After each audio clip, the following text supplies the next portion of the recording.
All right, good morning. Yes, welcome everyone to another session of Principle of Scaling here in CEOInsights Asia.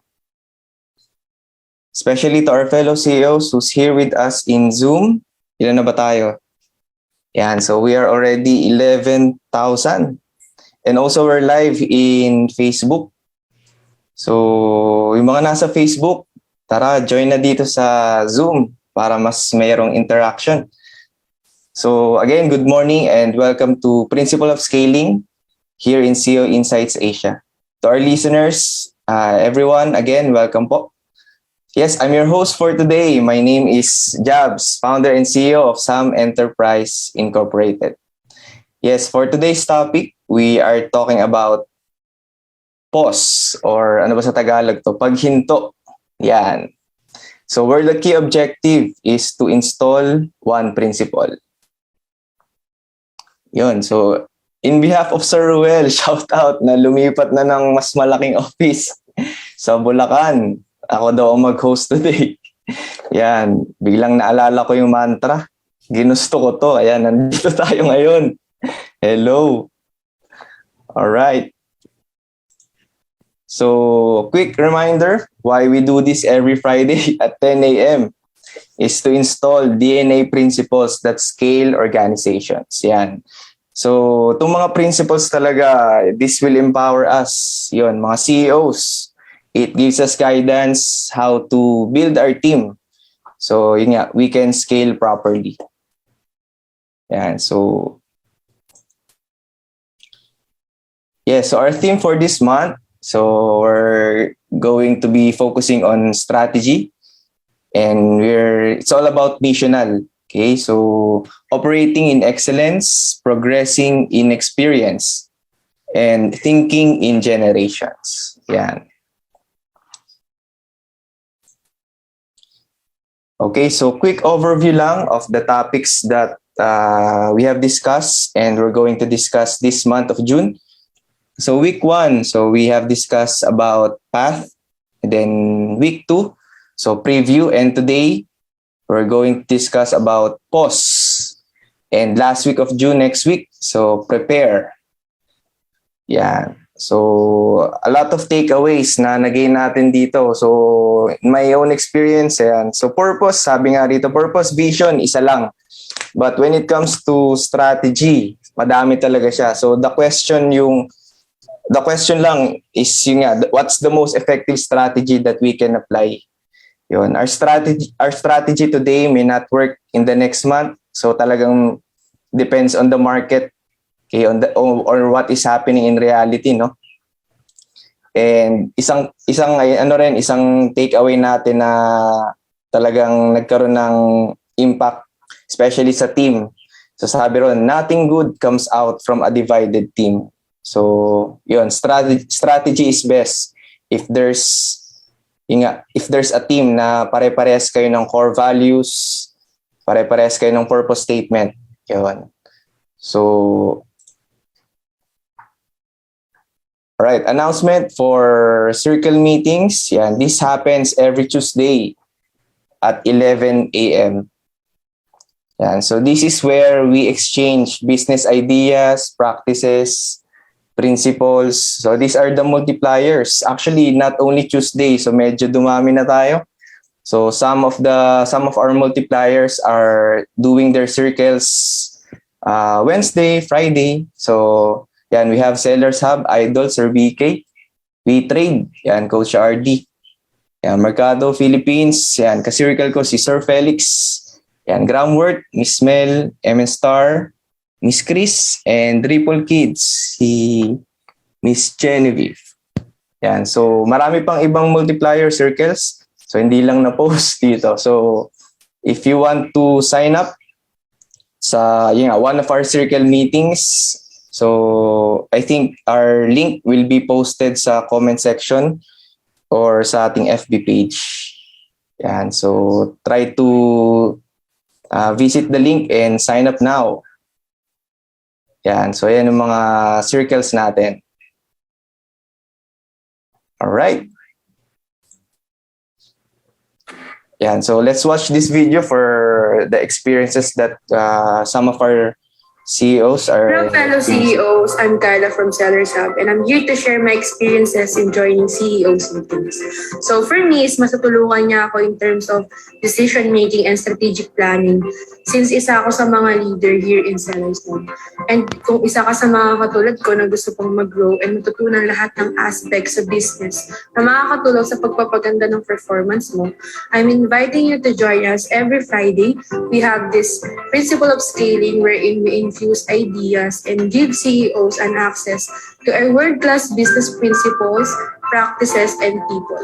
And every Tuesday, we have the CEO circle meeting wherein divided kami into 5 person each circle na personally nakatulong sa akin na mas i-express pa yung sarili ko and mas tumataas yung confidence kong mag-talk in front of other people. So kami dito kay Sellers Hub, naniniwala kami na kung sino yung lagi mong kasama is magiging ganun ka. Kaya patuloy ka lang sumama dun sa mga taong gusto mong maging ka. So yun lang, see you! Iyon. So that's Miss Lian from Sellers Hub. So yun nga, sabi niya, no, kung sino yung lagi mong kasama, magiging ganun ka. So para dun sa mga hindi pa nagsasign up, what are we waiting for? Tara, join na dito sa CEOInsight Asia. Yan. Yun, additional announcement. Ito, sobrang blessing para sa atin to mga CEOs. So there will be a free webinar by Bedrock Leadership and Management Consultancy. Relearning leaders, yan, HR functions. What you need to know from hiring to firing as a leader.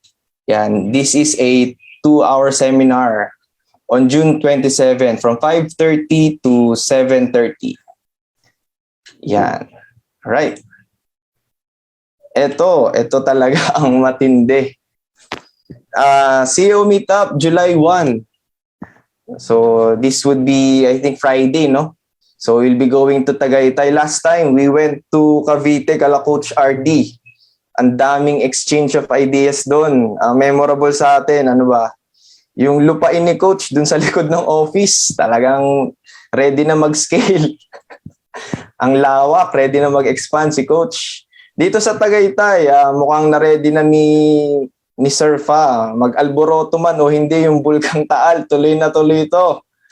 Kaya ready na tayo, ano ba? Chinek sa Waze 58 kilometers from Marikina, yan. Nagpagas na tayo bago tumaas yung gas. So tara, this will be on July 1, 2022, Friday. So see you there in Tagaytay. Ayan, makikisakay na lang, sir. Oo nga, medyo mahal ang gas. So ano na lang, sabay na lang para dun sa mga may sasakyan. Alright. So, see you there sa Tagaytay. O, eto na. Huwag na natin patagalin. Kilala na natin to. Pero, ipakilala ko pa rin. Kaysa sa panaginip siya magpakilala. The founder and executive advisor of CEOInsight Asia, ang tagapaghatid ng magandang problema, Mr. Florentino A. Hernando. Sir Pa, take it away. Okay, good morning everyone! Tulog na ba lahat? Ang boses ni Jobs, hinihintay ko yung sayaw ni Jobs eh. Kala ko ano tayo eh.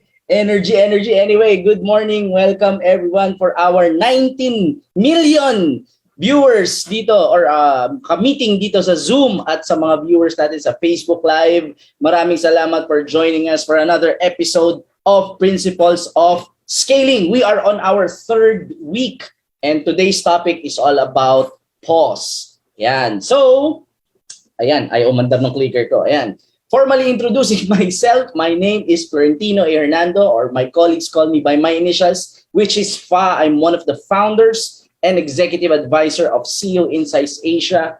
And our purpose is infusing ideas that build lasting companies. Dito sa ecosystem na ito, we're not just here to learn how to grow and scale our business. It's not just about that, but we're also all about sustaining that impact and our business into something that we can transfer to our children, our children's children, and to the coming generations. Yun ang inaaral natin dito sa ecosystem na ito. So a quick reminder, for those who are unable to watch the episodes, walang problema. We have a channel sa YouTube, courtesy of Munilika Keril, ang ating multimedia partner.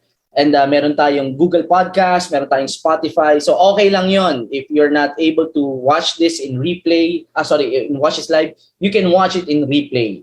Ang pinaka-challenge sa atin, however, is yung circle meetings. Kaya paulit-ulit nating nire-remind ang bawat isa to become part of that kasi walang replay yon. Right? So we're growing in our circles. We have our website updated. Mamaya sasabihin ko sa inyo kung anong mga nangyayari. Okay. So with that, huwag na nating patagalin nga. Sabi nila, agendas na tayo. Ano ba mga pag-uusapan natin dito sa session na ito? So we'll do a very quick conversation starter. I believe na assign na ang ating bagong director ng Principles of Scaling. Si Frank ang sasagot ng conversation starter. Tapos noon, magkakaroon tayo ng quick recap kung ano ba ang mga nangyayari dito sa series na to. And then we'll do a case study. After that, we'll define what pivot is. Yeah, GKT. Ginusto ko ito. Ayan. We'll define what pivot is. We'll define why it matters. And then the wrong way to pivot. Because there's a right way to pivot and there is a wrong way to do so. So para malinaw tayo, hindi nagkakalituhan, pag-usapan natin kung alin ang alin. And then we'll get practical. Okay, so ready na ba kayo? If you are ready, please type I am ready. Para alam ko naman at may konting engagement tayo. Sige, yan. I am ready, sabi ni Sir Jobs. Tapos dun na sa mga nasa Facebook, ang gawin nyo, huwag nyong i-type. I-click yung Zoom link. Tapos mag-join kayo rito. Anak ng baka. Diba? 2022 na. Diba? Action naman dyan, sabi nga nila. Alright, sige. Thank you so much for that. Hindi ko alam kung ano nangyayari sa aking clicker. Diba? Yan. Hindi siya nagwo-work eh. So ayusin natin. Pag hindi gumana, kasalanan ko na naman to. Okay, ayan. Hindi talaga. Okay, sige. Magmamano-mano tayo. Okay. So Frank, the floor is yours. Let's do this conversation. Diba? Conversation starter. What comes to your mind when you hear the word pivot? Hello, sir. Good morning. Para sa akin, sir, when I hear the word pivot, ang first thing na pumapasok sa isip ko is redirection. So it's like redirection from where I am currently. So parang usually it happens when kumbaga there's a bump in the road or kumbaga I feel lost or something. Pero when I hear pivot, it's mostly redirection on what I'm supposed to do rather than kumbaga what I'm doing right now. Parang ganun. Okay. Thank you so much. So redirection, paki-chat nga dyan. Redirection ang sagot ni Frank para may engagement tayo. Right? Yan. Sige. Okay. So let's discuss first. Okay? Let's do a quick recap para naman for the sake of those people who weren't attending the first 2 episodes, mabilisan lang ito, di ba? We're focusing on strategy this month. And put simply, strategy is how we plan to achieve our goal. It's the best guess right now, given our situation, given our circumstances, of how to achieve our goal or our vision. We simplify it. Purpose is the reason why an organization exists. Vision is the what we want to accomplish given our purpose. So strategy is the how to achieve that purpose. And it's kind of difficult kasi there are three things, di ba? It's very difficult to strategize. Number one, because there is no clear definition of what strategy is. Kasi even the experts don't have a clear understanding or even a clear agreement on, okay, this is what we mean when we say strategy. Ba? And strategy is complex kasi maraming klase ng strategy. Are we talking about leadership strategy? Are we talking about digital strategy? Are we talking about global strategy, brand strategy, innovation strategy? So it makes it complex. And the corporate strategy, if you have a corporate strategy and you change something, it affects everything. So it's very complex. And like what Jobs mentioned, purpose, isa lang yan. Diba? Isa lang ang purpose ng isang organization, isa lang ang vision niyan for a season. However, yung how, maraming paraan. And that's what makes it complex. Diba? Sabi nga natin, there are more than one way to skin a cat. Diba? So yun yung what makes it complex. And last but not the least, it's ever-changing. We, as business owners, as business leaders, as CEOs, we get to decide what we want for our business to be its purpose. We get to decide what the vision is. However, in strategy, we don't get to decide what works. We get to decide ano yung gagawin natin, but we can't dictate kung ito ba ay effective or not because strategy is largely driven by external factors. Remember na,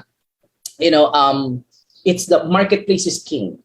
Doesn't matter how good your strategy is, if no one is buying your product or your service, it's not working. Hindi natin pwede pagpilitan yun. That's the fastest way to go bankrupt. Okay? So it's driven largely by external factors. That's why it's hard to talk about strategy. It's very fast nowadays. Sabi nga ni Mike Tyson, everyone has a strategy until they get punched in the face. Diba? No amount of, what was that? There's this quote. No plan survives or no strategy survives the first contact with the enemy. Whatever it is that we're planning, once nagkaroon na ng engagement yan with the enemy, it all breaks loose. Parang nawawala na yung diskarte.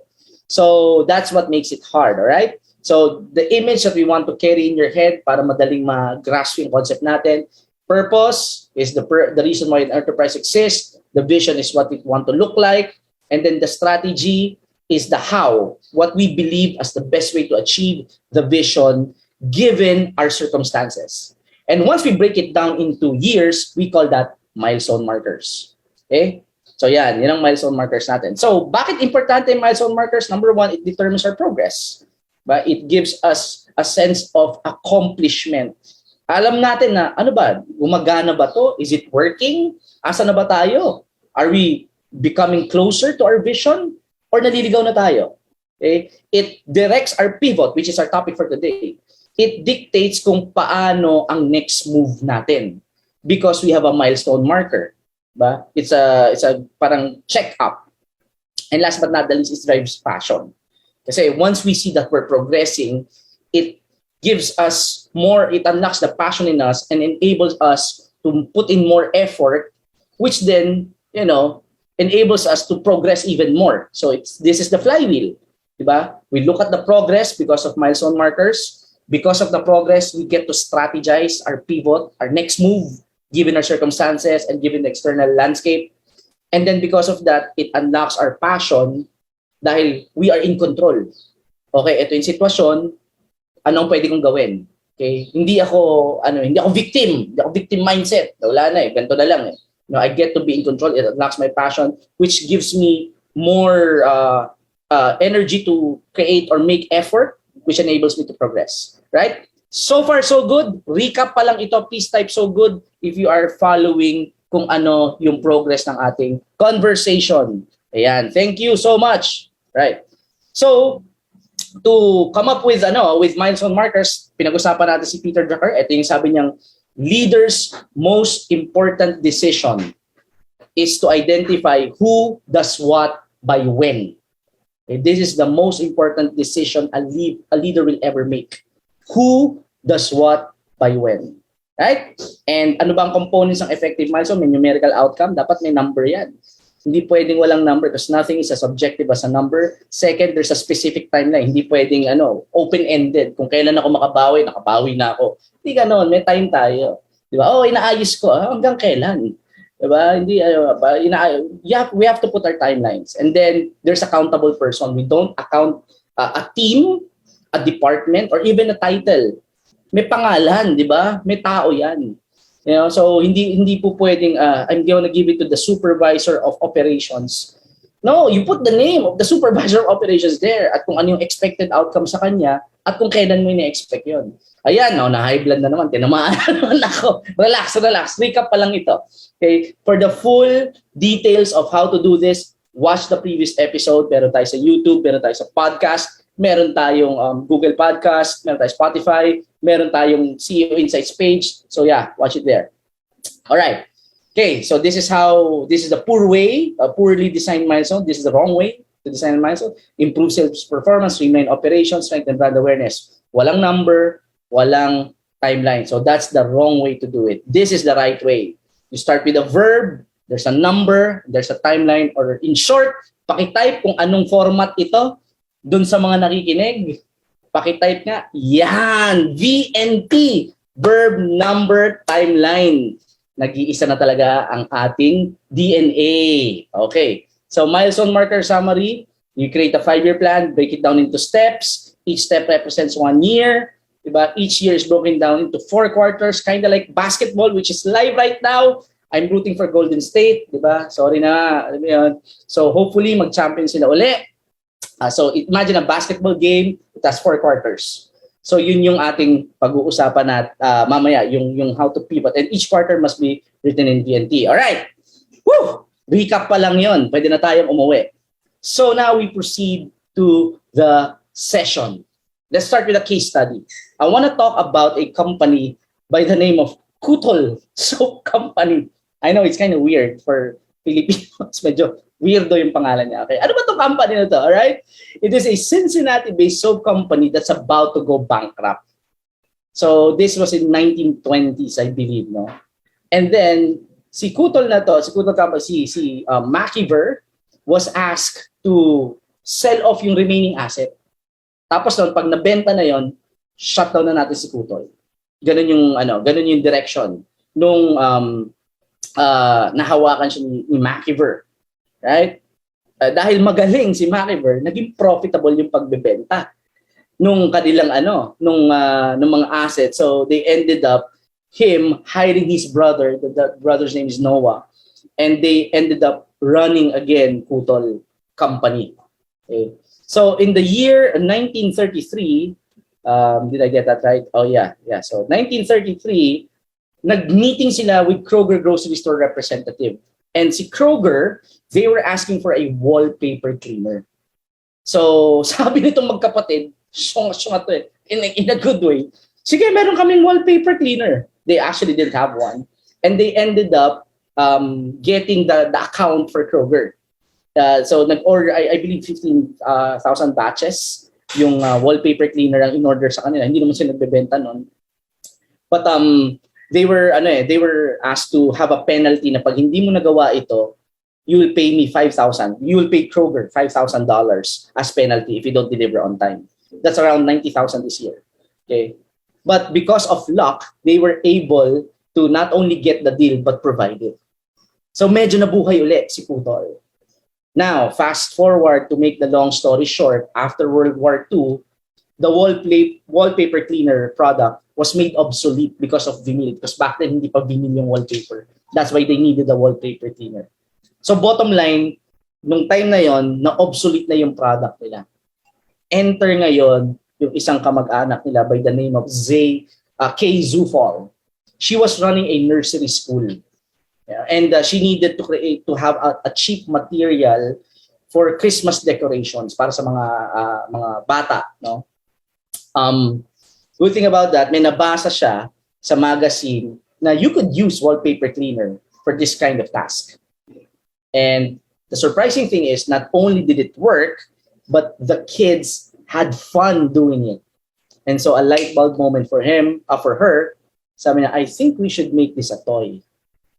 And the long story short, ang nangyari, si Kutol wallpaper is now known as Play-Doh. Yan. At lahat I'm sure naman nakapaglaro tayo niyan in one point of our lives. Please type Play-Doh kapag nakapaglaro ka niyan growing up. At hanggang ngayon naglalaro ka pa rin.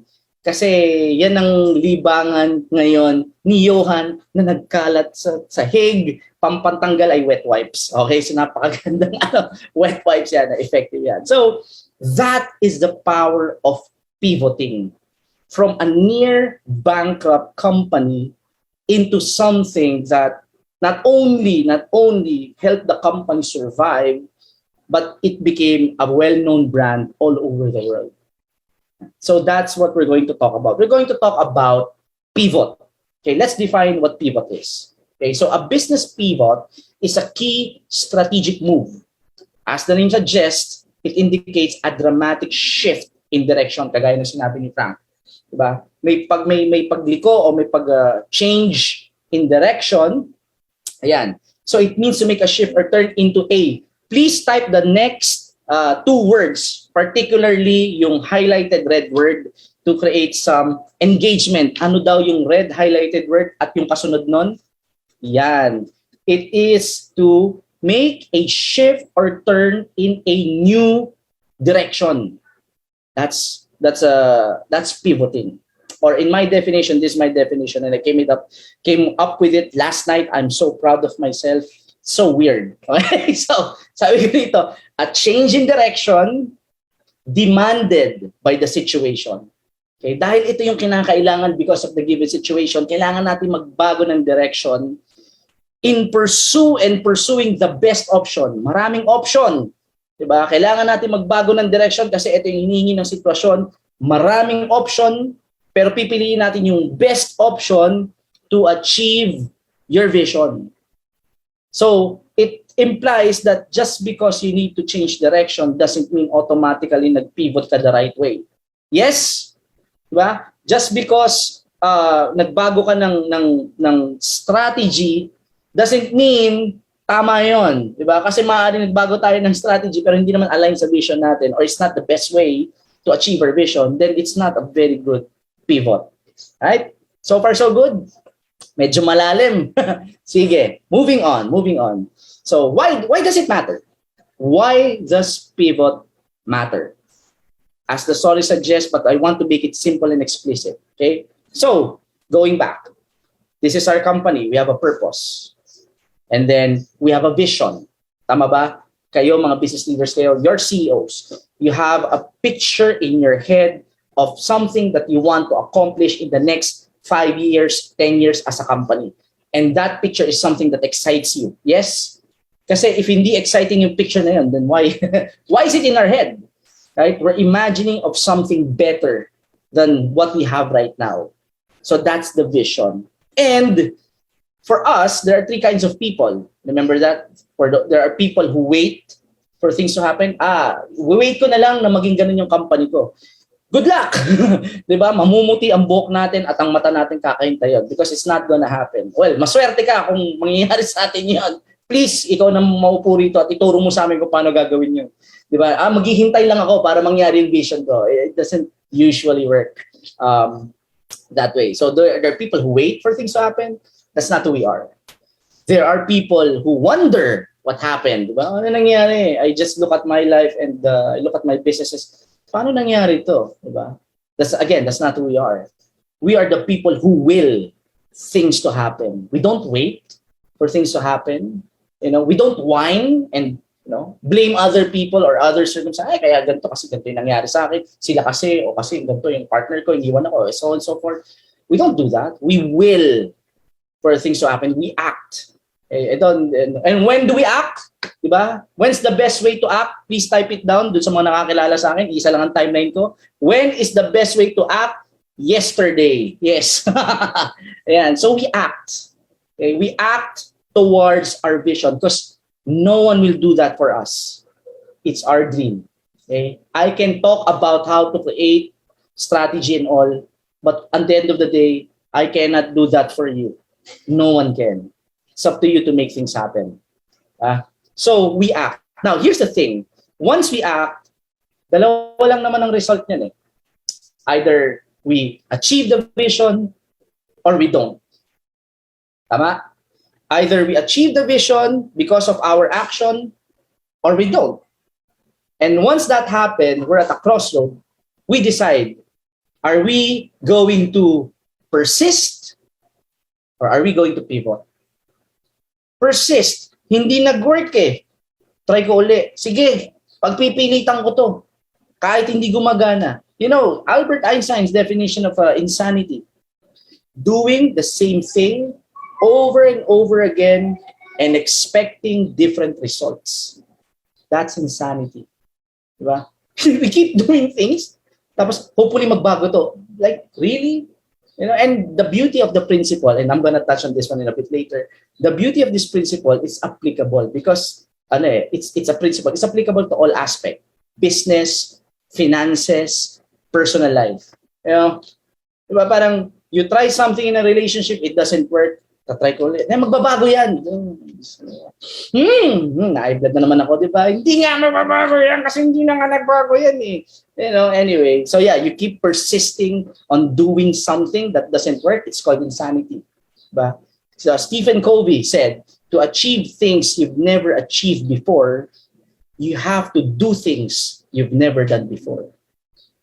Because if you've done something and it doesn't work, obviously, diba, there's no point in persisting unless na lang pinag-trip mo. Or we can pivot.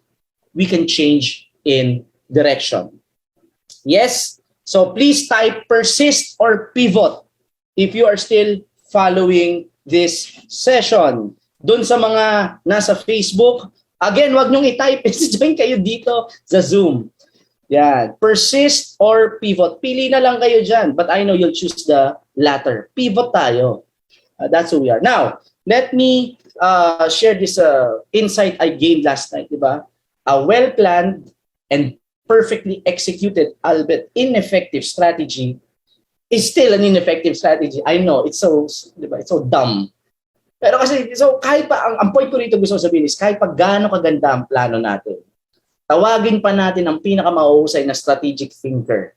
Diba? Yung McKinsey, Boston Consulting, what else? FASI, ayan, di ba? Tapos, i-execute pa natin ng maayos. Tawagin niyo pa ako, i-execute natin yung plano, di ba? Yan, yan ang branding natin eh. We're all about execution. Pero ineffective naman siya. Doesn't really matter. Kahit gaano kaganda yun, gaano ka-perfect ang pag-execute natin. If ineffective siya, it is ineffective. So we're either going to persist or pivot. Yes? All right. So, let me share some famous pivots para mas makarelate tayo. Okay. So, we already talked about Kutol. From Kutol, wallpaper cleaner into toys for kids. They became Play-Doh. How about this company? Yeah. Ano yan? Pakichat kung anong company ito.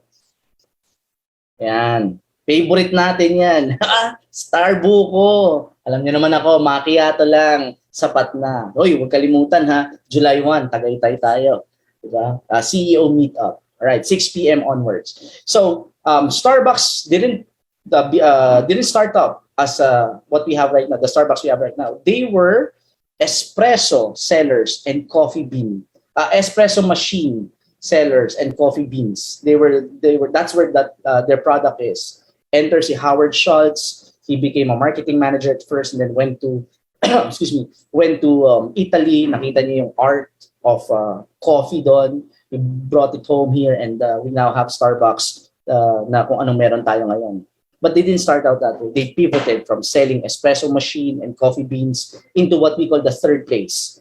But the third place is, this is not your home and this is not your office. It's your third place, where you can relax at the same time work. And so, what else? Avon. Ito, very interesting to. I just discovered this last night. What does Avon do? Yan. Anong kilala sila? Paki-chat dyan. Yan. Anong kilala sila? Si Avon. Makeup, cosmetics, yes. Diba? Did you know that Avon started as books? Totoo. So there was a salesman who was selling books and he's giving away perfume for free. Freebies. It started as a freebies and nakita niya na mas effective yung perfume. So he decided to go into cosmetics and then ask the women to sell it kasi mas effective ang mga babae magbenta ng mga cosmetics. And now we have Avon that we have right now, selling books into beauty products. Pivot, di ba? Tayo. How about this one? Alam naman natin to. Di ba? Netflix. Sinong wala pang Netflix? Finally, si Tidoy, my wife whom I love so much, nagkalagay na ng Netflix.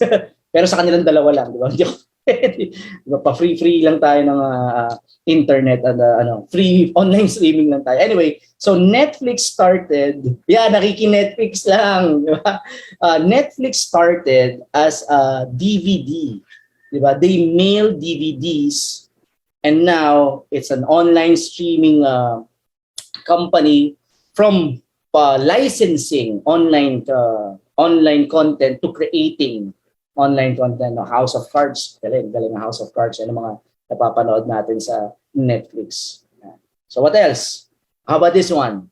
Ganda ng story nito. Ano ang ginagawa ng Nintendo? Please chat it down. What do you think? Very colored ang history nito. Video games. Game consoles, di ba?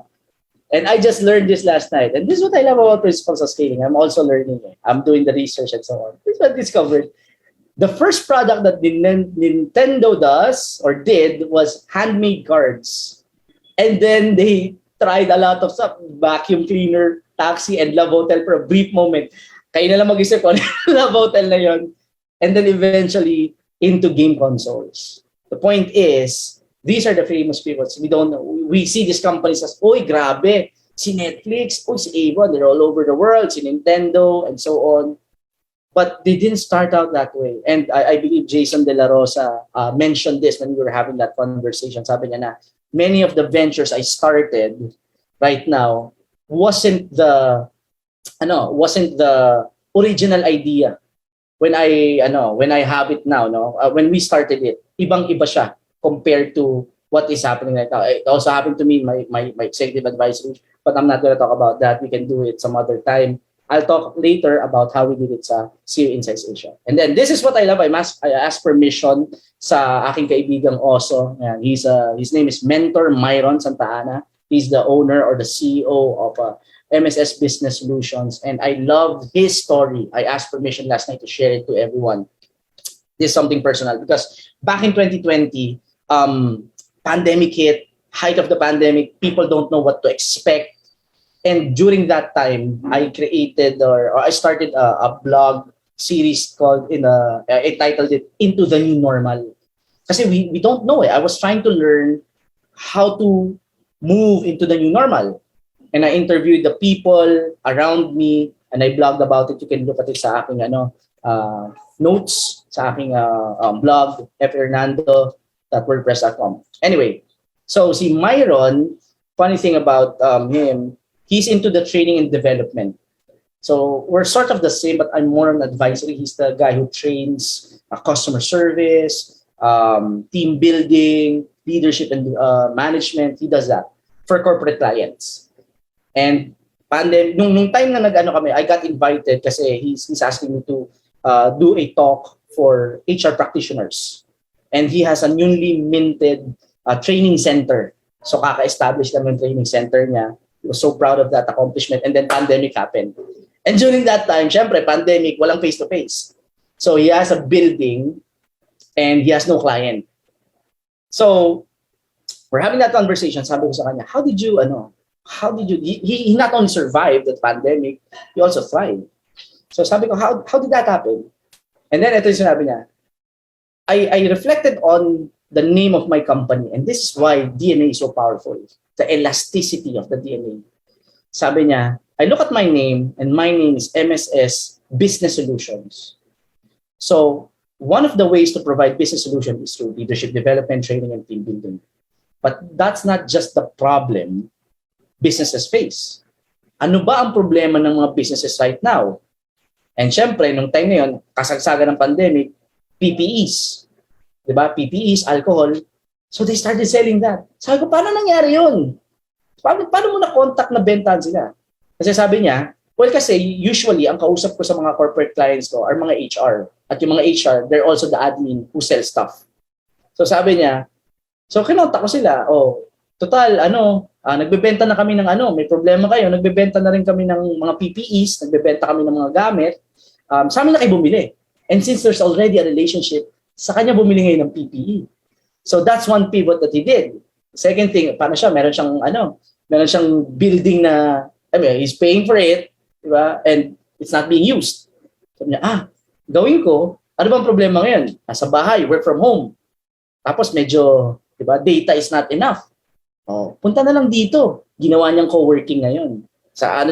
They're gonna sanitize everything and he's gonna provide PPE para dun sa mga magtatrabaho doon, mabilis yung internet, may Netflix. So he pivoted this from something that is not supposed to be profitable into something that he can make money of, yung center niya. Isa pang ginawa niya, ano pa problema ngayon? So face-to-face, internet problem, PPE problem, walang masakyan. So kinontak niya ngayon yung mga corporate clients niya, naging shuttle service yung sa kanya. So point is, there's a lot of things that we can do if elastic yung ating business model. Basta importante lang, nagpipivot tayo. Given the circumstances that we have, what's the best way to achieve our vision?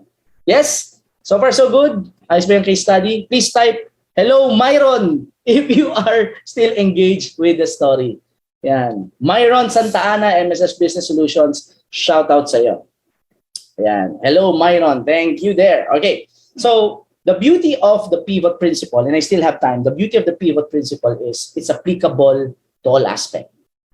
I want to share something personal, and then we'll transition back to organizational leadership. So yesterday, if you're a friend of mine or you're following me, you know that we celebrated early yung Father's Day. No? And nagpunta kami sa beach. Salamat sa CEOInsight Executive Council. Umaandar ang CEOInsight Asia nang wala ako. Yay! All right. So, going back to the father principle, we celebrated Father's Day, and I remember that about this principle, okay? And ako, I read books. I read Harvard books, Harvard Business Review, Wiley, yung mga AMACOM books. Those puro foreign. Because I don't read Filipino books, lalo sa business management. Kasi parang, hindi ako nagbabasa nun. Right? I don't recommend Filipino books except for one. Okay? And this is from Vic and Evelyn Garcia. And I read this book, Kontento Ka Na Ba Sa Kaperahan Mo? This is the first book I read. It was a gift to us when we got married, and we read it and it affected our marriage. Napakaganda ng write-up na to, ng book na to. I bought it. I gave it away. I believe Christine Joyce here, I think one of my gifts noong December 2015, 2016, 2017. I gave this book for free. So as a gift during our Christmas season. So read this book. Buy it sa Shopee. And then, may nanghiram, hindi na bumalik. Diba? Ganun naman eh. So I asked Tidoy to buy it again. So this is an actual shot of my recent book. This is my latest book. Okay? This is a good book. Read this. And Vic and Evelyn Garcia, nasa network natin yan, no? Ma'am Mel, Foligo, makakausap natin yan. Anyway, si Vic, he spoke about, or he teaches about the different stages of parenting. Ibig sabihin, as a parent pala, you have to pivot the way you operate. And this is something new I learned. No? Kasi walang masyado nagtuturo nito. So as a parent, there are stages pala. And what stage are you in? Yung mga anak mo, and you have to pivot the way you manage them. So you start from a student, parent, to provider, to becoming a teacher, to a coach, advisor, and then consultant. The point is, you don't act as a consultant for a toddler na anak mo, di ba? It has to match the leadership or your parenting style mo with the current reality of your children. You have to pivot also. Hindi lang pala ang pagpipivot, hindi lang pala sa strategy outside, even internal. Okay? So, with that, briefly, I will transition now, and this is what I'm teaching also in organizations. Your organization has different stages also, and you also have to pivot how to manage it. There are 4 stages: foundation stage, organization stage, optimization stage, and multiplication stage. Kung asa ng organization natin ngayon, we should match the leadership competency that we are doing, or your leadership strategy natin in the current reality of our organization. Point is, hindi mo pwedeng patakbuhin or you operate like yung leadership style natin or yung leadership strategy natin rather is like as a multinational when we have a startup and vice versa. You cannot run a multinational or a global corporation like a small medium enterprise. And the same thing, you can't run a startup the way you run a global corporation. So you have to pivot according to the stage of where your organization is. It's applicable to your personal life. It's applicable to your professional life. It's applicable to your leadership. So pivoting, here's the entire point. Pivoting is a way of life. Hindi to ay sa business lang nagpipivot. Ay sa sa department lang nagpipivot. No, it's something that we need to constantly do. Yes, so far so good. Please type yes if you're still with me. O ayawan na, uwi na tayo. Yes! All right. Okay. So we're trying to relate it as much as we can into day-to-day operations. Okay. So, what makes pivoting difficult? Mabilisan na lang to. I'm running out of time. So there are 3 things. Comfort. Diba? Hindi ko na kailangan mag-pivot kasi okay naman eh. Happy naman na tayo, diba? Wala namang problema. Diba? Nakarating nga ako sa ganitong sitwasyon ko nang wala akong pivot eh. Yan, that's why it's difficult to pivot. We're already in our comfort zone and we're enjoying it. Problem is, just because we don't change doesn't mean the world outside our organization doesn't change too. Diba? Nagbabago ang mundo sa labas. And that's where the problem comes in. When the pace of change outside is faster than the pace of change inside our organization, doon nagkakaproblema. Okay? Next, may commitment. Sa FAC, ayan, di ba? Commitment, may sunk cost bias. If you've heard of this, ang dami na nang napuhunan ko eh, di ba? Ba't pa ako, ang laki na eh. 7 years na kami magkasama, nag-propose na sa akin eh. Paano ko iiwan to? Ayan, di ba? Mga ganon. May sunk cost, ang dami ko nang naipundar dito eh. Ba't pa ako magbabago? That's what makes pivot difficult. Okay? So, kaya hindi makaalis sa slot machine yung mga addicted to gambling. Diba? Isa na lang. Diba? Isa na lang. Babawi ako, isa na lang. Hanggang sa naubos na yung mga resources. Diba? Nasangla na pati yung lolo. Nasangla because of that. And last but not the least, sapak ulit. Yan. It's hard to change. Diba? Yung nagbago. Diba? Komportable na ako sa narito eh. So that's what makes it difficult to change, right? So to put it on image in your head, what makes the pivot change is comfortable. There's a sense of commitment. Ang lalim na ng naipundar ko, diba? And then it's difficult to change. Okay. Right? Sapak ulit. Okay. Quickly, the wrong way to pivot. Okay, what's the wrong way to pivot? So we decided, sige, I'm gonna pivot. What's the wrong way? Diba? Yan, imitation. Gayahin natin sila. Kasi ganun yung ginagawa ng ng competitor natin. So pivot tayo pag gano'n. I mean, that's the wrong way to pivot, diba? Monkey do, monkey see, monkey do. We don't grow a business into aping, diba? A competitor. Actually, we don't look at competitor. I watched Hustle. Si Jerome nandito ba? So it's a good movie by Adam Sandler. Sabi niya, it's you against you. It's not you against others. It's you against you. Diba? Ang isa sa core values natin, we beat yesterday's performance. We're not comparing to others. Diba? We're comparing our best performance to what we can accomplish right now. Beat yesterday. Okay, imitation. Second is emotion. Usually, ito yan. Diba? Ngayong ako na ang in charge, it's a new day, babaguhin natin for the sake of dahil ako nang masusunod. That's the wrong way to pivot. Usually, pag nagta-transition to new leadership, yun na nagiging challenge. And last but not least, confusion. Diba? Because hindi nakikinig ng principles of scaling, hindi umattend ng circles, diba? So yung incompetence is there, diba? And biglang nagbago ngayon. Ito nang change ng kailangan na magbago, na force na eh. Hindi ko na alam kung ano gagawin ko. It's like a headless chicken, diba? Running around. Hindi alam ko ano gagawin. Bago rito, change, ganito, ganyan. Ang nangyayari, flavor of the month, diba? Anong flavor ngayon? Ito, ano daw tayo? Employee engagement daw ngayon. O next month, ano naman? Next month? Training naman next month. O next month, So those are the wrong way to pivot. And that's what we're trying to do. Okay. So, let's get practical. Okay, let's get practical. How do we pivot correctly for things? Diba? How do we pivot well for things? First one is vision. Babalik tayo sa vision.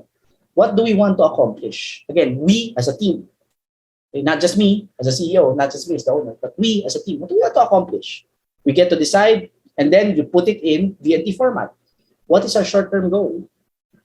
Then after creating that milestone, you have to have a business review. There has to be a series of pause and let's assess ano ba ang status natin ngayon given what we want to accomplish. Where are we? And next is experiment. What is our action step given our circumstances right now? What is the best way to achieve our vision? And it has to be on a regular basis. Okay? So now, yung system of strategy design and business review is coalescing. Right? So, how to pivot well? You have to have a vision. Vision, sabi nga ni Alay 2 weeks ago, is something that is rooted from the purpose. So, babalik tayo sa purpose ulit. Babalik tayo sa DNA. Diba? It's simply a manifestation of a purpose when it's working right. That's the vision. You break it down into milestone. You have a regular business review. Every 7 days, you have to assess. I was talking to Frank kahapon, no? And si Atria. Sabi ko, you have to check on a daily basis yung performance ng sales natin. Sabi ni Atria, gusto ko nga, every hour. Diba? So yun, diba? First to know, first to act. And then after that assessing, anong next move natin? Best guess. Right? So, there. In closing. Ayan, closing na tayo. I still have 5 minutes. In closing. Siguro I'm just gonna, pwede mo na Jobs yung sasagot ng quick question after nito. In closing. Okay. We're all about progressing experience. Okay. We not only learn from experience, but we use that to improve ourselves and progress. Yan ang isang values ng CEOInsight Asia. We always progress in our experience. And yesterday we had this conversation kami ni AJ Araneta, the director of our partnerships. And we're talking about what we've accomplished so far. You know, we're sort of doing an informal business review. And you know how we started as CEOInsight Asia? We started as kaming tatlo lang ni Paulo Hilario at BK Rivera. You know, we meet once a month to talk about what's working and what's not working in our businesses and how can we get better. We started with once a month event, every kaming tatlo lang. Now look at us. Diba? We're at different, we have now principles of scaling that happens every Friday at 10 a.m. Rain or shine, umulan, bumagyo, bumutok yung bulkan, diba? Mag-brownout dito. We're gonna do this. Every Friday at 10 a.m. Meron na tayong ganito. Meron tayong circle, CEO Circle. Meron na tayong website, courtesy of Stephen Santos and Leia of Nature Pro. It's a CEOInsightAsia.org. Hindi .com yung mga matatanda yun, .org tayo. Okay, we have 45 plus CEOs and business leaders in our ecosystem actively engaged in 10 plus circles, and we have 20 plus episodes na nangyayari na, and it's just 6 months, 7 months. We started in November. Okay? Meron tayong CEO meetup that happened last month, 2 months ago, tama ba? Kila Coach RD of WeTrade, where we were attended by 50 plus business leaders, mostly e-com, startup founders. We met a lot of people, gain new friends, and we're still growing. And then, meron tayong certification programs that's on the pipeline, catalyzing movements. So we're now offering CEO Leadership Education Certification Program. These are executive education, will be launched on July. So yan ang mga pivots na ginawa natin. Kasi we realized that we cannot build momentum on a once-a-month event. Hindi kaya eh. So we pivoted and now look at us. Meron din tayong associate program, courtesy of director natin dyan, si Chris of MN StarNet. We're gonna create scholars. We're gonna create great business leaders who will infuse them with the DNA. So basically, your membership here, if you're part of this, your membership here, things that it will put someone to finish their college degree. We are a non-profit organization. We're all of us here are doing this for free. And we want others to benefit from this. So, tapos meron pa tayo isang programa na hindi ko muna sasabihin kasi surprise, but we'll announce it next Friday, courtesy of our si Mel Medrano of Oligo. Okay. Right? So here's the point. Pivot enables us not only to survive our threats, but also to thrive. And if you think that we're applying it in CEO Insights Asia, I want to share something, and I ask permission to share this. Out of the blue, someone messaged me. Okay, and this is not a formal engagement. This person is just attending CEO Insights Asia Principles of Scaling Circles. Actively engage in the community. At nag-message siya sa akin dito. Out of the blue. Okay, sabi niya, 1 year of continuous monitoring and measuring. I thought wala kaming improvement until this. So I blurred the number. Okay. Yeah, so that's the revenue performance. And she gave the number and then the new number, and then sabi ko, exactly 1 year ba ito? Sabi niya, yeah, 1 year of just doing this, showing up, executing, pivot, review, every week, business review, based on the data, pivot, and so on and so forth. So hindi to formal guide. So my point is, if you're attending this person is attending this, and hindi pa to, just applying the principles, ito ang number niya. She grew 1,166% in 1 year. So all the principles that we're sharing here is really applicable. And you don't need to be part of a formal engagement with me or anyone else. Just apply those principles. Yes? Right. So with that, I hope you're inspired. As I close with this quote, the most important move you will ever make as CEO, as business leader, as a father, as a mother, as a person, is always the next one. Always the next one. Right?